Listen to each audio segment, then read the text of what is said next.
just knew that we were being separated, and I separated the shoes.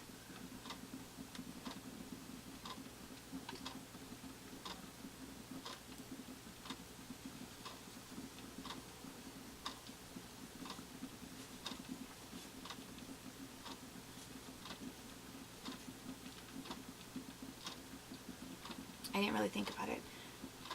The officer was standing there, and I had only a few minutes to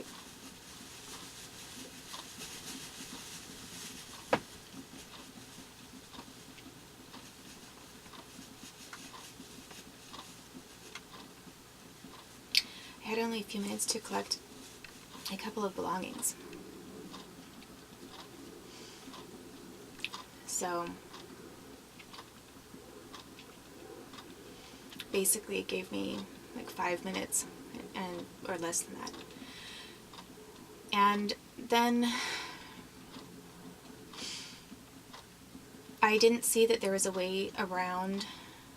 All I saw was this big fence, this huge chain link fence, and I thought that it was dark. It was dusk. It was already dusk, and there was this enormous chain link fence that went as far as you could see. I didn't know how far that chain link fence went and where the outlet might be or not, and I thought to get into this town of Blaine and away from the border station, I thought that they were forcing me to climb this chain link fence to get over to the other side, because I thought it was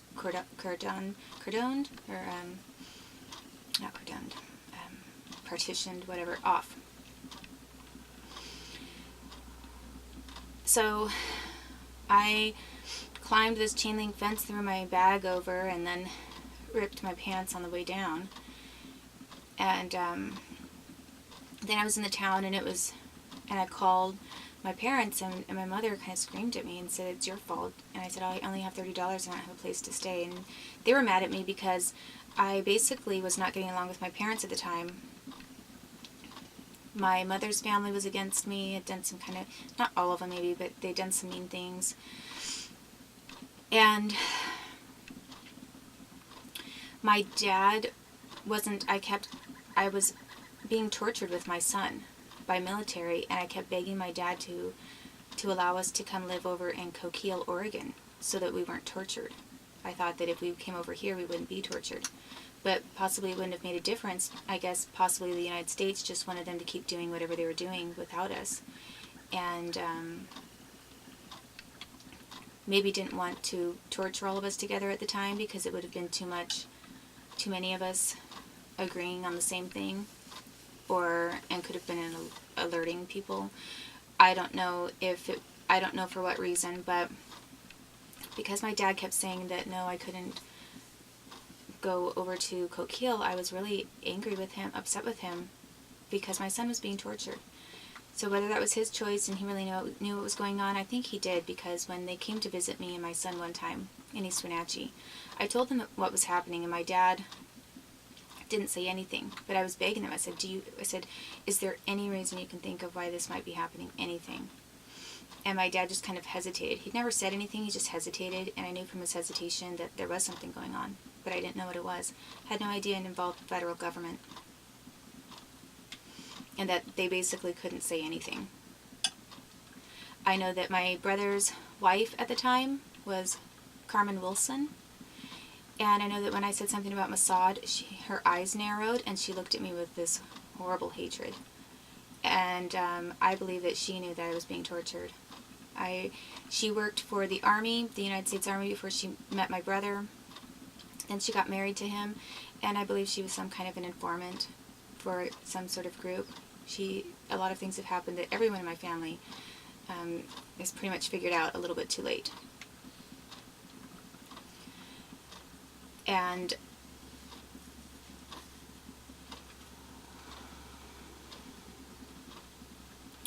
so I was upset with my dad, and I had told my dad that I was going to change my son's name, and I was going to take out the Robert Guy part. So I said, I'm going to change his name, legally change my son's name, and make sure that Robert Guy is not in part of his name, and it'll be Edward Oliver or something else Garrett instead.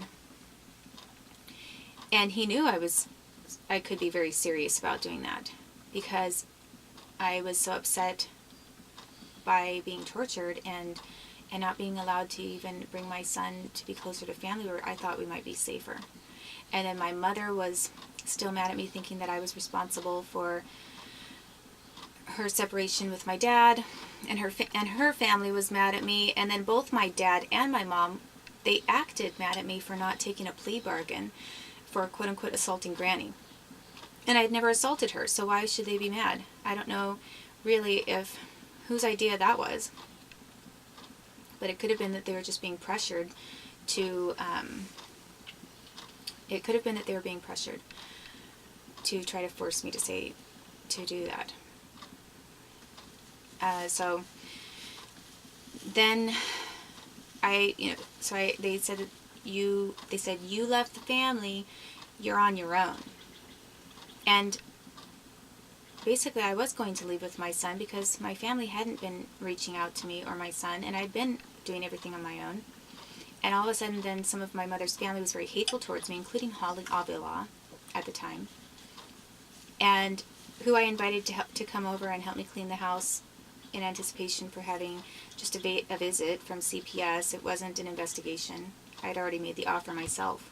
I had made the offer to have them come to my house. It wasn't an investigation.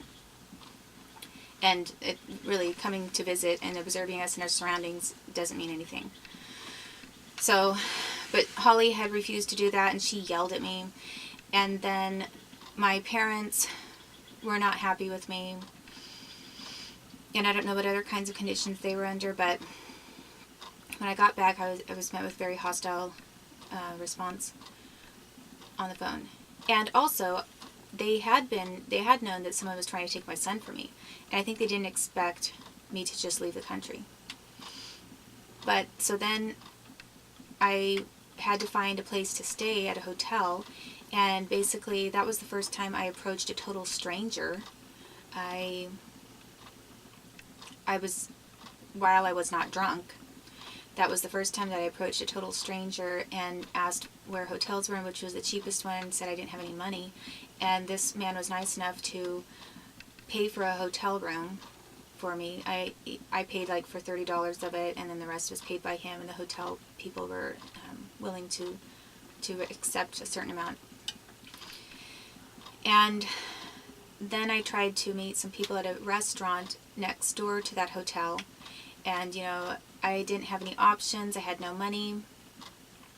I wasn't dating anybody. I wasn't planning to date anybody, but I tried to curl my hair, and I had something with me. I think I paid for a curling iron at some point. Put on makeup and tried to meet some people to find out what resources there were in the town and what to do. I was hoping to meet male or female people who might be able to offer some kind of support or assistance or guidance as to the area. And basically it was like the CIA's joyride, fun time then. It was like the military, and everybody got real excited, I think, at what's she going to do now? Let's see where she's going to feel forced to. I mean, basically it's like then I was like a rat in a maze. I mean, first I was a rat in the maze being tortured, and then they waited to see how long their little lab rat would last being tortured. And then after being tortured for so long, which section of the maze is the lab rat going to go to now? While other people who just hated me are mocking me and laughing and making a game out of it and getting a lot of money because it helped other people with what they were doing, and it kept other people from losing millions of dollars in lawsuits to me, and also in being prosecuted. So when this many individuals are not being prosecuted by the law, and when they're not having to pay out $50,000 insurance or a certain amount of money for lawsuits for violations they committed against me, they're saving a huge amount of money, and they're saving a lot of different individuals' reputations. People who are criminals are getting away with things, and they're willing to pay for that kind of thing. They're willing to pay people to torture me in order to keep me from in order to keep themselves from going to jail or from having to pay me or my son any amount of money. So it really has nothing to do with research. It has to do with how others avoided prosecution and how they protected assets that they knew they no longer had a right to because they had committed such heinous crimes. It was worth a lot of money to a lot of people because it's not just money. It was money. It was loss of their freedom potentially because if they were in jail, they were no longer free. And it was also loss of their reputation. And then they had families. These different criminals have families. So then it affects their kids. So they all were more willing to torture me and my son than to have any of their kids suffer the consequences for their criminal actions. And some of their kids also, who were a little bit older, colluded and agreed to help out with some of these crimes because they knew their parents were criminals, but they didn't want to accept that. They're kind of following in the footsteps of mom and dad, so they were willing to commit crimes on behalf of their families as well. So I was in this town that was right next to the border called Blaine. And at that hotel and trying to get a little bit of help and staying there while I figured out what to do.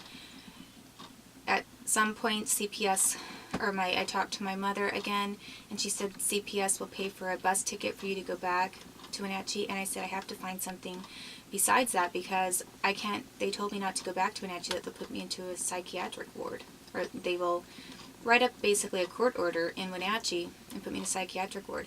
The whole part of the reason they wanted me back in Wenatchee is because they didn't have any jurisdiction for doing any of the things they did to me and my son. They wanted to create at least what appeared like a residential jurisdiction for themselves. When my son and I left the United States no longer had jurisdiction over us in any way. We didn't leave in the middle of any kind of court process. So CPS had no jurisdiction. There was no kind of a pending investigation against me or warrant. So there was no government agency that had any jurisdiction. The United States had zero jurisdiction over me and my son. And they basically colluded with Canada and agreed with Canada to have me falsely arrested, which then became Canada's responsibility, in order to find an excuse to get my son back over to the U.S. because they didn't have any legal way of doing it. So they used illegal methods.